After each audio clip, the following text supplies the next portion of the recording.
퇴직연금을 어떻게 관리하느냐가 우리의 노후가 많이 다르게 만들 것 같습니다. 퇴직연금 적립금 규모가 2020년 말에 벌써 255조가 넘었습니다. 국민연금 적립금이 833조 원이니까 약 3분의 1까지 되었다는 겁니다. 근데 이렇게 점점 중요해지고 있는 퇴직연금이 어떻게 관리되고 있는지 그걸 알아보기 위해서 이번 시간에 현대차증권의 연금전략팀 김광선 팀장님을 모셨습니다. 안녕하세요. 안녕하세요. 현대차증권 연금전략팀장 김광선입니다. 반갑습니다. 반갑습니다. 모든 자산의 가격이 다 상승세에 있어가지고 주식, 원자재, 부동산, 금 할 거 없이 그냥 다 오른 것 같습니다. 그래서 퇴직연금 수익률도 좀 좋지 않았을까 이런 짐작이 드는데 실제로 어땠는지 여쭙고 싶습니다.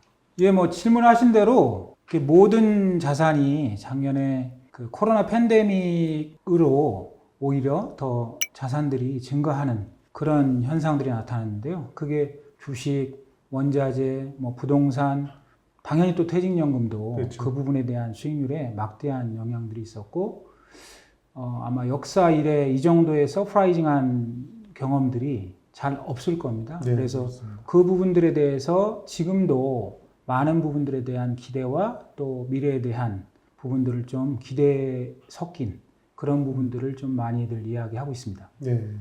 근데 퇴직연금은 그렇다고 하면 다른 자산 가격이 오른 만큼 이게 좀 반영이 됐는지 아니면 그보다 덜한지 또 아니면 영향을 안 받았는지 이거에 대해서 퇴직연금 사업자라서 제일 가장 많이 알고 계실 것 같은데요. 네네. 어떻게 보셨습니까? 퇴직연금이라는 게 이 목적 자금이 퇴직이라는 관점에서 좀 시작을 하는 거거든요. 우리가 자산의 종류들이 엄청나게 많잖아요.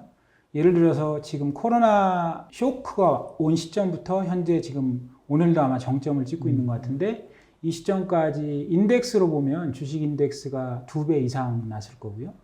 부동산 여러모로 우리가 다 체감하고 있지만 엄청나게 많은 부분에 대한 부동산 가치도 엄청나게 올랐고 그 외에 원자재 우리가 지금 이제 주유소 같은 데 가보면 기름값이 한 1,200원까지 떨어져 있다가 요즘 한 1,600원 좀 넘어가고 있을 겁니다. 많이 비싸졌죠.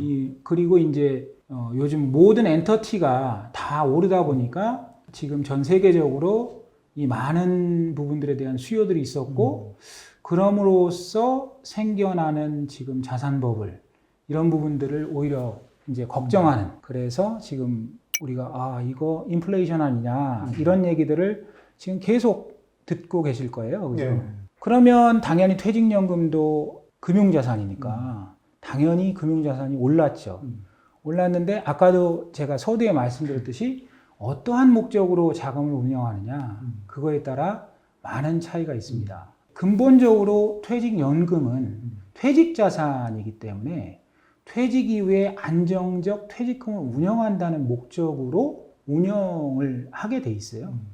그러다 보니까 많은 변화나 많은 변동성을 추구하기보다는 안정적 퇴직금을 수령하는 쪽으로 그런 포트폴리오가 구성되어 있다 보니까 지금 타 자산이 올라 있는 2배, 3배, 심지어 코인 같은 거는 엄청난 변화들이 있었잖아요. 그런 것들에 비교를 하게 되면 퇴직금 운영은 너무 아닌 것 같아 라는 이야기들이 많이 나올 수 있습니다. 근데 실제적으로 퇴직자산은 근본적으로 우리나라가 퇴직 안전적 운영이라는 그 팔러시에 따라서 어느 사업자고 또 개인도 또 기업도 그런 부분에 대한 유념해서 운영을 하기 때문에 상대적 안정적 수익률을 좀 추구하고 있는 겁니다. 퇴직연금이라고 하면 그냥 하나의 따로 동떨어져서 그것이 퇴직연금 사업자의 영역이다 이렇게 생각하시는 부분들이 있는데요. 그렇게 단순한 부분은 아니고 전체 연금이라는 것이 우리나라가 3층 연금 구조를 갖고 있어요. 그래서 국민연금, 그 다음에 퇴직연금, 개인연금의 형태의 3층 보장 구조로 돼 있고 퇴직 이후에 지금 현재 자기가 살고 있는 형태의 삶의 소득을 대체하는 기능이 연금 기능입니다. 그래서 퇴직 이후에 내 삶의 소득 대체율을 70% 정도로 가장 이상적으로 한다면 그 부분에 맞는 포트폴리오를 구성해서 샐러리가 있을 때 보통 그 부분을 저축해서 자기들을 그 자산을 운영해서 거기에 대한 성과를 가지고 나머지 기대 수명, 은퇴 후의 기대 수명 동안 사용하면서 노후를 준비하는 그런 구조입니다. 예. 네. 예, 지금 상층연금에 대해서 네. 아주 잘 설명해 주셨는데 네. 그래도 네. 아무래도 퇴직연금 사업자니까 제가 퇴직연금에 네. 대해서 하나만 더 보충 네, 질문을 네. 드린다고 하면 네. 물론 이제 보수적으로 운영할 수밖에 없다. 네. 퇴직급여니까. 네. 그런데 네. 물론 DC형이냐 DB형에 따라서 좀 차이가 있을 것 같은데요. 네. 이렇게 보수적으로 운영하는 것이 네. 과연 정말로 보수적으로 운영해야겠다 이런 의지가 있어서 그렇게 하는 것인지 네. 아니면 잘 몰라서 무관심해서 네. 이렇게 운영이 되는 것인지 그거에 대해서 어떤 견해를 갖고 계신지 좀 여쭤보고 싶습니다. 실제 지금 지난 한 해 동안 기존의 퇴직금의 시장이 원리금으로 얘기하면 한 1%, 2% 확정된 금리의 형태로 운영되고 있는 시장보다 실적 배당, 실은 펀드, 최근에는 개인형 IRP 같은 데에서는 ETF까지 아주 다양한 자산들을 편입해서 운용에 대한 성과를 거두고 있어요. 예. 이거는 변동성을 전제로 했기 때문에 수익에 대한 변동성은 있지만 그 확정된 금리 외에 추가적인 알파나 마이너스 알파에 대한 그 부분들을 어느 정도 감내하는 수익을 가질 수 있죠. 예. 네, 그 부분들이 실제 그러면 그러한 방법들을 모르는 거냐, 혹은 아니면 관심이 없는 거냐. 저는 일정 부분 관심이 없었다는 쪽에 먼저 무게를 좀 두겠습니다. 코로나 팬데믹 전까지 우리나라에 40여 개의 퇴직연금 사업자들이 이 많은 퇴직금에 대한 240조 가까이 되는 퇴직금을 운영하는 부분에 있어서 시장에서 많은 부분에 대한 학습과 고용노동 문화 금감원을 통해서 그런 부분들을 이제 중요성을 외치고 지속적으로 그 퇴직금에 대한 교육을 통해서 퇴직 자산을 만들어야 되는 방법들에 대해서 이제 얘기했음에도 불구하고 실제 이제 먼 미래의 얘기, 퇴직 이후의 얘기라는 부분 때문에 실은 내 어카운트에 혹은 회사 내 어카운트에 큰 퇴직 리스크를 감내하면서 하고자 하는 그 부분들이 많이 없었던 거죠. 첫째적으로는 무관심이고, 두 번째는 그 내용에 대해서 구체적으로 개인들이 혹은 회사의 담당자들이 그런 부분들을 깊게 혹은 그런 부분들에 대해서 또 넓게 이런 것들을 알고자 하는 부분들이 좀 많이 좀 부족했던 것 같아요. 물론 뭐 많은 일들이 있고 그다음에 의사결정을 하루에도 수도 없이 많은 부분들을 하기 때문에 금융자산의 여러 형태에 대해서 하루 중에 내 퇴직금에 대해서 사모님 같은 경우는 얼만큼 많이 생각을 하고 사세요? 하루에 한 번? 저희는 DC형이고요. 네. 저는 그래도 한 일주일에 한 두어 번은 제 수익이 얼마나 났는지 포트폴리오 조정해야 될 때인지 이런 그렇죠. 생각을 하면서 운영을 합니다. 그러니까 이게 실제적으로 그러한 형태의 삶과 형태적 지식과 형태적 부서의 일들을 하고 있는 분들은 실제 그것들을 찾아서 자기의 것들을 할 수 있는 구조가 있죠. 그렇지만 거기에 대한 책임도 따르는 거죠. 저 같은 경우도 그런 형태로 뭐 수익을 많이 손실을 본 경우도 있고요. 그리고 반면에 DB형 구조 같은 경우는 회사가 회사의 책임하에 운영을 통해서 임금 인상률 정도 수준에 대한 목표 수익률을 가지고 운영을 하게 돼 있죠. 그래서 실은 우리나라들의 대기업들이나 우리나라는 1950년, 1960년 산업화 이후에 지속적으로 우상향하는 그런 나라였기 때문에 그렇죠. 퇴직 자산이 두면 임금도 오르고 퇴직 자산도 오르고 그런 형태적 구조로 들어갔기 때문에 실제 과거에는 그런 부분에 대한 많은 고민을 하지 않았던 거죠. 앞으로는 그럼 어떨 거라고 예상을 하시는지요?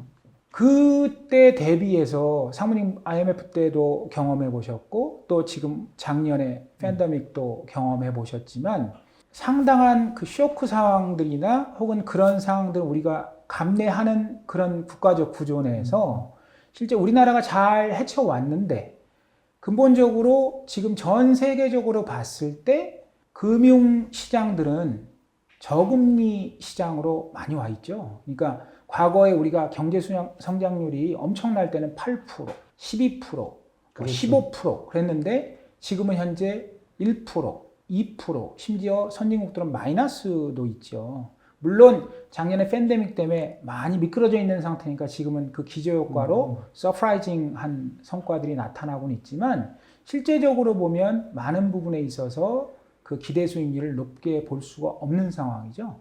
이럴 때 다양한 자산 배분을 통한 수익을 추구하는 형태의 많은 부분들에 대한 공부와 고민과 또 그런 것들에 대한 연구를 통해서 실제 좀 더 높은 수익을 추구하고자 하는 소요나 니즈들은 제법 늘었습니다. 근데 그게 반드시 그렇게 투자하고는 연계됐다라고 볼 수는 아직은 없을 수도 있습니다. 예. 네.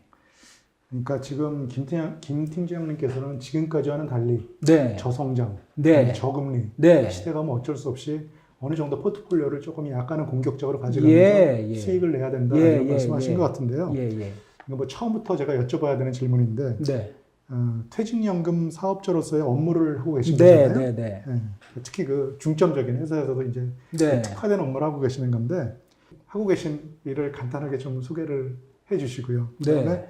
요즘 또 그 퇴직연금 사업과 관련해서 중점적으로 중요하게 생각하고 추진하시는 일이 뭐가 있는지 한번 예. 여쭤볼까요? 예. 저 같은 경우는 퇴직연금 사업 전략 부분을 이제 조직을 맡고 퇴직연금 사업 전략을 구사하고 그다음에 그걸 통해서 이제 고객들에게 맞는 최적의 포트폴리오를 구축해주고 성과를 내는 그런 구조의 일들을 좀 하고 있습니다. 실제 컨설팅 부분들이 좀 많이 차지하고 있는 부분도 있고요. 그러다 보니까 실제 그 변동성이냐 안정성이냐의 선택의 문제에 있어서 시점에 대한 이야기들도 얘기를 할 수 있고 또 요즘같이 다양한 엔터티의 자산들이 많을 경우에 그 자산들을 구조화하거나 또 자산을 통해서 수익을 성과를 창출하고 리스크를 줄여가면서 그것들을 퇴직 자산에 넘겨놓는 그런 부분들도 좀 많이 하고 있습니다. 네. 또 한편에서는 정말로 모두에도 얘기했지만 우리가 언급했던 가입자들에 대한 교육이나 또 이러한 형태적 내용들을 전달함으로써 우리나라 퇴직금을 갖고 있는 개인 혹은 회사 혹은 심지어 개인형 IRP인 완전한 개인까지 그들이 갖고 있는 퇴직 자산을 운영하고 나중에 퇴직금을 수령해서 실제 퇴직 자산으로 실제 활용할 수 있는 그런 것들에 대한 길잡이 역할을 좀 많이 하려고 노력하는 일이고요. 예. 각 사업자마다 저 같은 사업 전략을 맡고 있는 이제 부서들이 있습니다.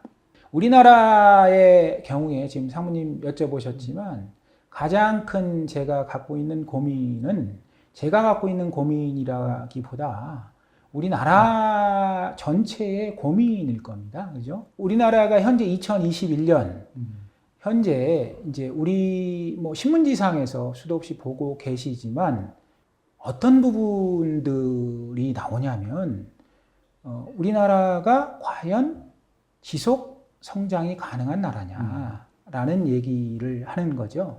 당연히 지속 성장이 가능한 나라이어야죠. 예. 그리고 그럴 겁니다. 근데 그 과정과 배경의 가정이 좀 다르다.